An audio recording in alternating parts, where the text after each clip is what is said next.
uh, ini merupakan adalah akhir dari pendidikan saya sebagai calon guru penggerak di Angkatan 8 Kabupaten Nunukan, yang dimana di tanggal 28 November nanti itu seluruh kegiatan saya akan saya laporkan berdasarkan dengan modul terakhir, yaitu pemetaan aset.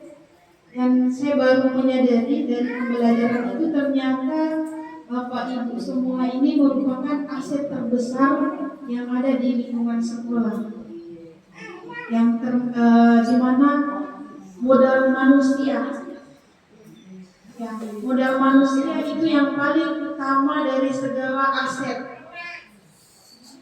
Jadi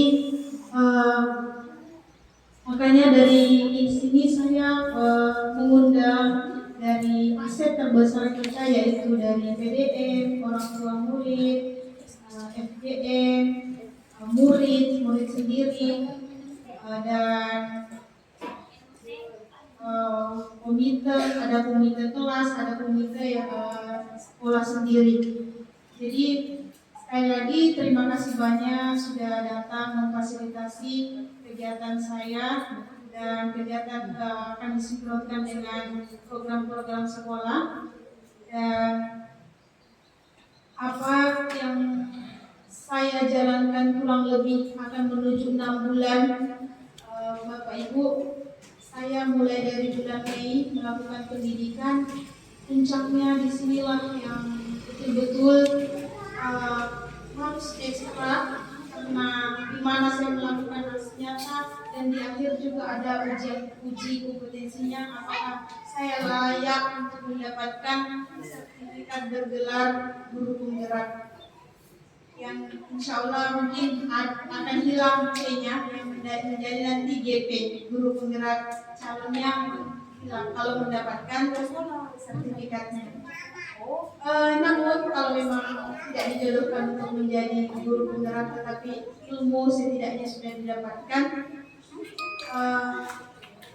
baik, saya mau menyampaikan garis besar saya di dalam Lokakarya 5, yaitu minggu yang lalu di SD 4, kita itu disuruh mengangkat satu tema yang merupakan tugas akhir untuk menjadikan prakarsa perubahan yang ada di satuan pendidikan tersebut, mengingat dengan saya langsung mengingat dengan rapot pendidikan yang ada di sekolah. Disitulah muncul ada dalam ide saya akan memunculkan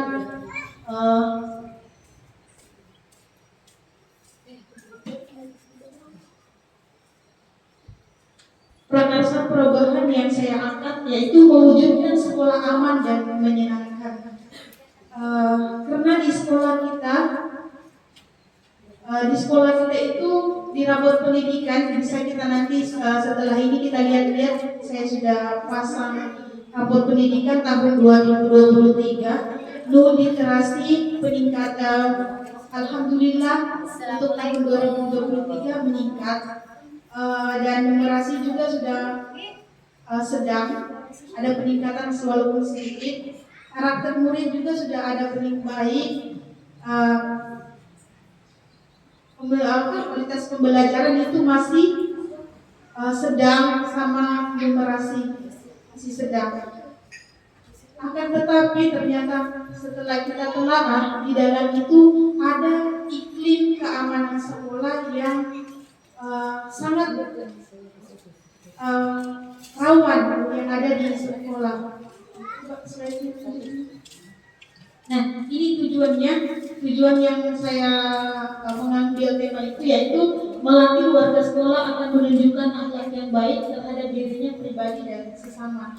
Jadi bukan serta merta bahwasanya warga sekolah semuanya itu ya, ada guru, murid sendiri, kepala sekolah. Jadi yang di sini kalau berdasarkan kalau muridnya kita mau berakhlak, berarti gurunya juga. Jadi berdasarkan dari itu saya tujuannya saya mengangkat tema itu. Nah, ini yang melatar belakangi saya mengangkat sambil-sambil ibu-ibu. Ini yang melatar belakangi adalah rapor pendidikan iklim keamanan masih rendah. Terus hasil diskusi bersama guru setelah ada raportnya, saya bertanya kepada guru-guru, kenapa ya pendidikan kita ini masalah iklim keamanan sangat rendah. Ternyata dari hasil diskusi bersama teman masih terlihat, masih terdengar tentang perundungan. Masih sering terlihat dan terdengar tentang perundungan yang dimana anak-anak masih ada yang saling mengolok-olok nama orang tua, masih ada yang memanggil nama temannya dengan fisik, seperti bullying verbal yang sering terjadi. Dan yang ketiga, hasil survei dari beberapa murid masih sering terjadi perundungan. Ya, saya tanya kepada murid dari kelas tinggi, bagaimana nak di sini? Ini kan sekolah kakak kita ini iklim keamanannya sangat rendah. Berarti sekolah kita ini tidak baik-baik saja. Ternyata langsung dari hasil mereka mengatakan bahwasanya iya bu, karena di sini semua orang kita tidak nyaman disebut nama orang tua kita, dipanggil nama kita, nama kita dipanggil nama orang tua kita. Nah dari situlah ternyata sinkron dari rapor pendidikan dengan hasil yang ada di lapangan ternyata sinkron, tidak bawa ini dari rapor hasilnya gini. Ternyata saya survei dari lapangan dari guru sendiri dan murid itu sinkron dengan hasil yang ada di lapangan, masih terlihat dan masih terdengar yang terjadi tentang perundungan. Di sini Bapak Ibu, karena saya tadi menganggap bahwasanya pembelajaran saya itu kita semua adalah aset, saya mau menanya, menurut kita apa itu aset? Menurut sebelum kita menjauh, menurut Bapak Ibu apa itu aset tersendiri? Ya, sudut pandang Ibu.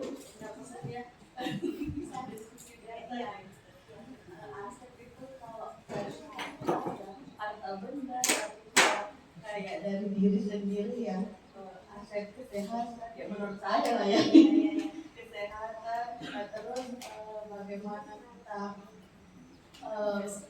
ini orang tua tuh anak sih, semuanya kalau orang tua anak tuh aset kita, maksudnya kita terapkan dia nilai-nilai yang baik gitu ya, seperti kata bapak tadi sebelum pergi sekolah, nasihat itu sendiri aset sih buat kedepannya. Menurut saya betul Ibu, bahwasanya menurut Ibu tadi itu aset ya, nasihat dan dibekali anak itu oleh aset ya. Ada lagi dari ibu-ibu yang lain, maaf nih saya yang membelakangi. Ada lagi aset menurut Ibu? Ya.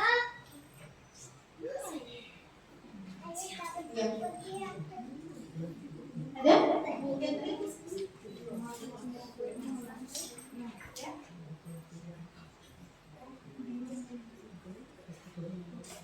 Kita lanjut.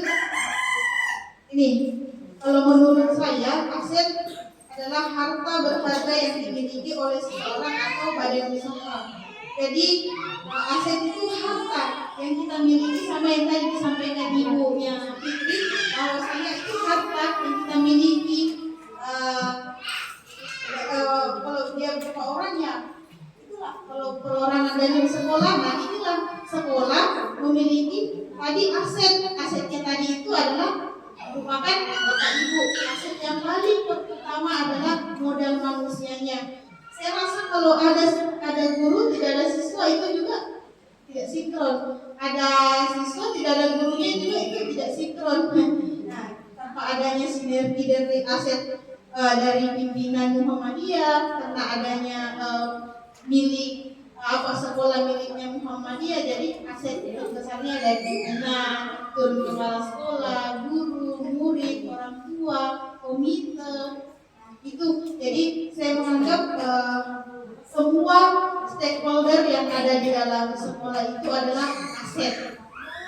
Nah, sebagai suatu komunitas sekolah dapat memanfaatkan sumber daya yang dimilikinya, sama seperti komunitas pada umumnya pemanfaatan suatu sumber daya yang dimiliki sekolah dapat memanfaatkan konsep yang digunakan pada pendekatan pengembangan komunitas berbasis aset. Jadi dengan aset itu yang kita miliki, kita dapat mengembangkan dalam komunitas itu, yaitu adalah sekolah. Jadi kita menganggap sekolah itu adalah komunitas yang dimana ada di dalamnya ada murid, ada guru, ada orang tua, ya kan, ibu, bapak. Jadi kita menganggap sekolah itu adalah komunitas, satu perkumpulan yang harus ada sejalan semuanya. Jadi di dalam komunitas itu ya kita harus ada persamaan persepsi tentang sekolah itu tersendiri. Nah, ini menurut Green dan Haynes dalam bukunya ada 7 aset modul utama. Ada modal manusia, modal politik, modal sosial, modal fisik, modal agama dan budaya, modal lingkungan atau alam, modal finansial, yang dimana mungkin saya nanti tidak terlalu banyak menjelaskan, kita nanti bagikan ini aset-aset tersendiri. Ada 7 aset itu menurut tulisan buku dari Green dan Haynes pada bukunya launching 2016. Nah, mungkin kita masuk pada tahap diskusi, Bapak Ibu, bahwasanya diskusi program yang akan kita bentuk mewujudkan sekolah aman dan menyenangkan. Di dalam lomba karya saya cuma membentuk gerakan anti perundungan. Namun melihat dari viral gencarnya dalam pendidikan, ada namanya sekolah ramah anak, tim penanganan pencegahan kekerasan. Jadi apa yang saya susun itu, saya rasa ini bukan cuma gerakan anti perundungan saja yang bisa terwujudnya sekolah aman dan menyenangkan. Dengan adanya sekolah ramah anak, gurunya ramah-ramah, otomatis terwujud juga kan sekolah yang aman. Anak yang aman pasti merasa nyaman. Dengan nyaman pasti dia akan merasa senang. Nah, ya, terus ada juga digalakkan lagi yang terbaru ini, namanya TPPK, tim penanganan pencegahan kekerasan. Jadi saya rasa kalau kita sinergikan 3 ini dalam sekolah, insya Allah terwujudnya sekolah yang aman dan menyenangkan. Kalau ini kita jalankan 3 program itu. Bagaimana kalau kita bagi kelompok? Mungkin kita bagi dulu. Ini aset, kita bisa lihat aset, ada 7 aset.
berjamaah yang biasa rutin dikerjakan tiap-tiap hari di sekolah. Terus budaya 5S, senyum, salam, sapa, sopan, dan santun.